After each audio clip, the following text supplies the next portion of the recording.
라스베이거스에서 진행된 BTS의 네 번째 공연까지 모두 막을 내렸습니다. 오랜 기간 이 도시에 머물며 무대를 이어간 BTS는 공연 그 자체를 넘어 도시의 분위기까지 바꿔놓았다는 평가를 받았습니다. 특히 마지막 무대에서는 2015년에 발표된 흥탄소년단이 시작되자 공연장을 가득 채운 아미들이 순식간에 열광의 도가니에 빠져들었습니다. 객석의 함성은 더욱 커졌고 현장의 분위기는 최고조로 치달았습니다. 멤버들은 한국식 예능 감성이 담긴 장난과 익살스러운 행동으로 관객들을 연신 웃음짓게 만들었습니다. 일부러 망가지는 모습을 숨기지 않는 그들의 태도는 강인한 이미지만을 강조하는 미국 남성들의 문화와는 또 다른 매력으로 받아들여졌습니다. 팬들은 그런 자연스럽고 인간적인 모습 덕분에 BTS가 더욱 가깝게 느껴졌다고 말했습니다. 공연의 마지막 순간 BTS가 마지막 곡을 선보이자 현장은 감동과 아쉬움이 뒤섞인 분위기로 물들었습니다. 마치 한편의 꿈 같았던 시간이 끝나간다는 사실에 많은 이들이 쉽게 자리를 떠나지 못했습니다. 그런데 진짜 놀라운 이야기는 공연 종료 이후부터 시작됐습니다. BTS가 남긴 경제적 파급력, 이른바 방탄로또가 무엇인지를 보여주는 현상이 곳곳에서 나타난 것입니다. 한 언론사는 공연이 끝난 직후 라스베이거스에 있는 한 아트 전시관의 변화를 집중 조명했습니다. 평소 전시관이 유지하던 기존 콘셉트를 과감히 내려놓고 BTS와 아미를 상징하는 붉은색 테마로 공간 전체를 새롭게 꾸몄는데 예상보다 훨씬 많은 팬들이 몰려들며 엄청난 성과를 거뒀다는 내용이었습니다. 매체는 공연은 끝났지만 팬들이 여전히 BTS의 세계를 경험할 수 있는 장소가 되었으며 이제는 라스베이거스 관광 코스 자체에 BTS 관련 콘텐츠가 포함될 정도라고 설명했습니다. 이런 현상을 직접 확인하기 위해 해당 방송사는 특별 취재진까지 현장에 파견했습니다. 스튜디오 관계자들 역시 자국에서 이런 규모의 팬문화와 경제 효과가 나타나는 장면을 처음 본다며 놀라움을 감추지 못했습니다. 현장 리포트에서는 BTS 특별 체험 공간이 마련된 박물관 내부가 소개됐습니다. 기자는 현재 라이브 스케치북 구역에 와 있다며 이곳이 전시 공간 가운데서도 가장 많은 인기를 얻고 있는 장소라고 전했습니다. 실제로 화면에는 수많은 팬들이 공간을 가득 채운 모습이 비춰졌습니다. 이어 관계자는 BTS 관련 요소가 추가된 이후 방문객 수가 크게 증가했다고 설명했습니다. 원래 이 공간에는 하늘을 떠다니는 파란 고래가 등장했지만 현재는 BTS 더 시티 로고가 새겨진 붉은색 고래가 전시되고 있다고 밝혔습니다.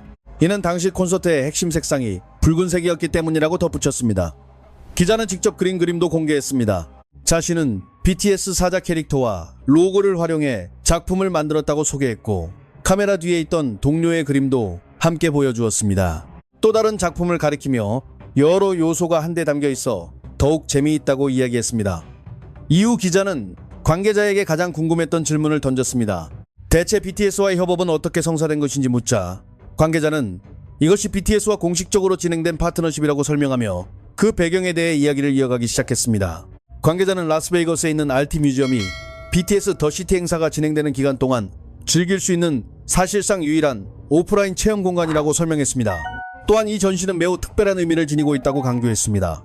한국의 전통 문화유산과 몰입형 디지털 미디어 기술이 결합됐고 그 모든 구성은 BTS 더 시티 협업 프로젝트에서 영감을 받아 만들어졌다는 것이었습니다. 이어 또 다른 BTS 특별 공간도 소개됐습니다. 관계자는 벽면 전시 구역을 가리키며 원래 이곳이 숲을 콘셉트로 꾸며졌던 장소라고 설명했습니다. 하지만 지금은 정글이라는 새로운 이름으로 운영되고 있으며 해당 특별 전시는 6월 17일까지 계속된다고 밝혔습니다. 원래 정글 공간은 파란색 계열이 중심이었지만 현재는 BTS 더 시티 프로젝트의 대표 색상에 맞춰 전체 분위기를 붉은색으로 바꿔놓았다고 덧붙였습니다. BTS와 연결된 콘셉트가 공간 전체에 녹아들면서 방문객들의 반응 역시 뜨거워졌습니다. 진행자는 실제 관람객들의 반응이 궁금하다며 팬들이 어떤 경험을 하고 있는지 질문했습니다. 이에 관계자는 지난 일주일 동안 벌어진 일이 믿기 어려울 정도였다고 말했습니다. 하루 평균 방문객 수가 무려 4,000명에서 5,000명 수준에 달했다는 것입니다. 진행자가 하루 기준이 맞느냐고 다시 묻자 관계자는 그렇다고 답했습니다. 그리고 박물관 내부 분위기 자체가 과거와는 완전히 달라졌다고 설명했습니다. 이전에는 볼 수 없었던 감정적인 장면들이 계속 이어졌고 관람객들은 노래를 따라 부르거나 춤을 추며 함께 추억을 만들었습니다. 특히 단체로 체험 프로그램을 즐기며 서로 감정을 나누는 모습이 인상적이었다고 말했습니다. 실제로 눈시울을 붉히거나 감동을 숨기지 못하는 방문객들도 적지 않았다고 전했습니다. 그만큼 BTS가 팬들에게 주는 의미가 남달랐다는 이야기였습니다. 진행자는 이러한 협업이 박물관 입장에서도 매우 특별한 기회였다고 평가했습니다. 이어 이 BTS 특별 전시가 6월 17일까지 계속 운영된다는 점을 다시 한번 언급하며 지역 주민들을 위한 할인 혜택도 마련되어 있다고 소개했습니다. 마지막으로 진행자와 관계자들은 직접 그린 그림을 다시 보여주며 이야기를 마무리했습니다. 서로의 작품을 바라보며 꽤 괜찮은 결과물이라는 반응을 내놓았고 현장 분위기는 웃음으로 가득했습니다. 흥미로운 점은 BTS가 이미 라스베이거스를 떠난 뒤에도 전시관의 열기가 식지 않았다는 사실이었습니다. 공연이 끝난 이후에도 수많은 사람들이 몰려들었고 관련 행사 역시 계속 이어지고 있었습니다. BTS는 단순히 공연을 성공적으로 마친 것이 아니라 미국의 한 도시 전체를 새로운 분위기로 바꾸는 보기 드문 현상을 만들어냈습니다. 미국인들의 일상 속에 BTS와 한국 문화가 자연스럽게 스며들기 시작한 것입니다. 그리고 이 변화는 또 다른 놀라운 결과로 이어졌습니다. BTS를 계기로 한국이라는 단어 자체가 미국 사회에서 하나의 강력한 브랜드처럼 자리 잡기 시작한 것입니다. BTS가 라스베이거스 일정을 모두 마치고 한국으로 돌아간 이후에도 미국인들은 계속해서 한국 문화와 한국식 라이프 스타일에 관심을 보였습니다. 여기에 한국의 문화를 거의 그대로 미국 현지에 옮겨놓은 사업들이 큰 성공을 거두기 시작했습니다. 한국에서 이미 검증된 브랜드들을 다수 보유한 한 프랜차이즈 기업은 미국 곳곳에 한국식 술집을 연이어 개장했습니다. 공교롭게도 이러한 확장은 BTS가 미국에서 폭발적인 인기를 얻던 시기와 맞물렸습니다. 그 결과 많은 미국인들이 K-팝을 들으며 한국식 안주와 소주를 즐기는 문화를 새로운 유행처럼 받아들이게 됐습니다. 특히 WD의 정승민 대표 사례는 더욱 눈길을 끌었습니다.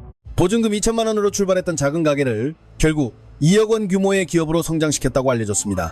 더욱 흥미로운 사실은 그 역시 오래전부터 BTS를 좋아했던 아미였다는 점입니다. 작은 매장에서 장사를 시작했던 한 아미가 이제는 BTS 열풍이 가장 뜨거운 미국 시장까지 진출하게 된 상황. 그런 만큼 BTS를 향한 애정이 더욱 깊어질 수밖에 없다고 주변에서는 이야기하고 있습니다. 그는 지금의 상황에 깊은 고마움을 느끼고 있다고 말했습니다. BTS를 비롯해 K-팝 그리고 손흥민 선수까지 미국 무대에서 뛰어난 활약을 이어가고 있기 때문에 앞으로 더 많은 사람들이 한국 브랜드를 사랑하게 될 것이라고 기대했습니다. 이어 웃으며 자신이 이제 완전히 아미가 됐다고 이야기했습니다.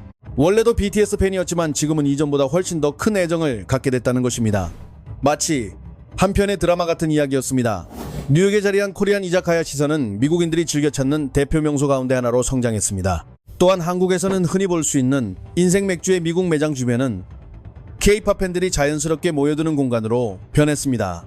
그곳에서는 한국 음악이 흘러나오고 팬들은 함께 춤을 추며 시간을 보냅니다. 거대한 한글 간판 앞에서 사진을 남기고 SNS에 공유하는 것 자체가 하나의 문화가 됐습니다. 이제 한국식 주점은 단순한 외식 공간을 넘어 새로운 문화 현상으로 자리 잡았습니다. 그 분위기는 버지니아에 있는 1943 매장에서도 그대로 확인할 수 있습니다. BTS와 K-팝을 좋아하는 사람들이 한자리에 모여 한국 소주와 다양한 안주를 즐긴 뒤 음악에 맞춰 춤을 추며 함께 어울리고 있었습니다. 이 같은 변화의 혜택은 특정 기업에만 머물지 않았습니다. 미국 현지에서 매장을 운영하는 점주들 역시 K-팝이 본격적으로 성장하기 전과 지금의 분위기가 완전히 다르다고 말합니다.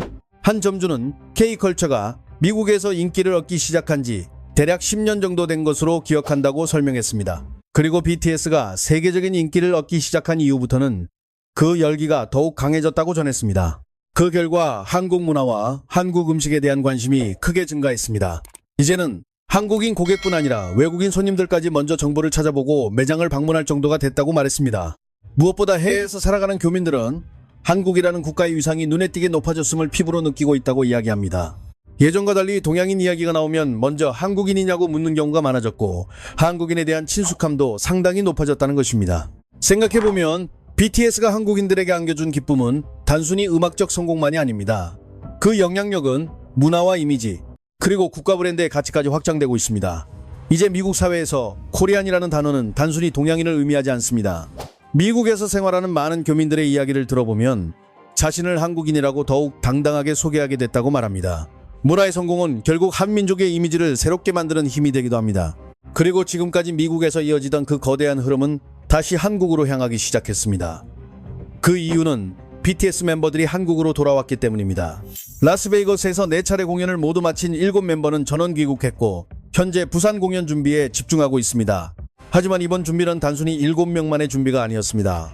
적게는 수만 명, 많게는 수십만 명에 달하는 팬들이 함께 움직이고 있습니다. 이미 부산행 항공권을 예매한 전 세계 아미들이 다시 한번 한국으로 집결하고 있는 상황입니다. 그들이 마주한 부산은 마치 이상향과도 같은 모습이었습니다. BTS의 고향 같은 나라에 도착하자 도시 곳곳이 멤버들의 모습으로 가득 채워져 있었기 때문입니다. 일부 팬들은 라스베이거스에서 경험했던 방탄축제와 비교해도 부산의 규모와 분위기는 전혀 다른 차원이라고 이야기합니다.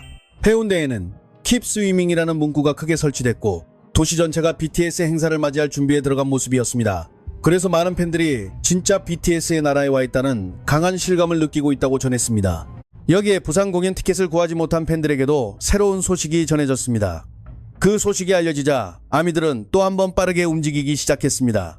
부산 공연 입장권을 확보하지 못했지만 현장을 찾으려는 팬들을 위해 공연 실황이 6월 13일 진행되며 한국 시간 오전 10시부터 CGV 영화관 상영 티켓 판매가 시작된다는 안내가 나온 것입니다. 티켓 가격은 59,000원으로 알려졌으며 상영이 진행되는 영화관과 지역 정보도 함께 공개됐습니다. 실제로 과거 해외 여러 지역에서는 BTS 공연 실황이 상영된 영화관이 일반 상영관이 아니라 거대한 콘서트장처럼 변한 사례가 적지 않았습니다. 팬들은 노래를 따라 부르고 함께 응원하며 특별한 추억을 만들었습니다. 그렇다면 다가오는 부산 공연은 또 어떤 새로운 기록과 장면을 만들어낼까요? 전 세계의 시선이 다시 한번 부산으로 향하고 있습니다. 여러분은 이번 부산 공연이 어떤 역사를 남길 것으로 예상하시나요? 댓글로 여러분의 생각을 남겨주시고 앞으로도 흥미로운 해외 반응과 다양한 이야기를 함께 나누고 싶다면 많은 관심 부탁드립니다.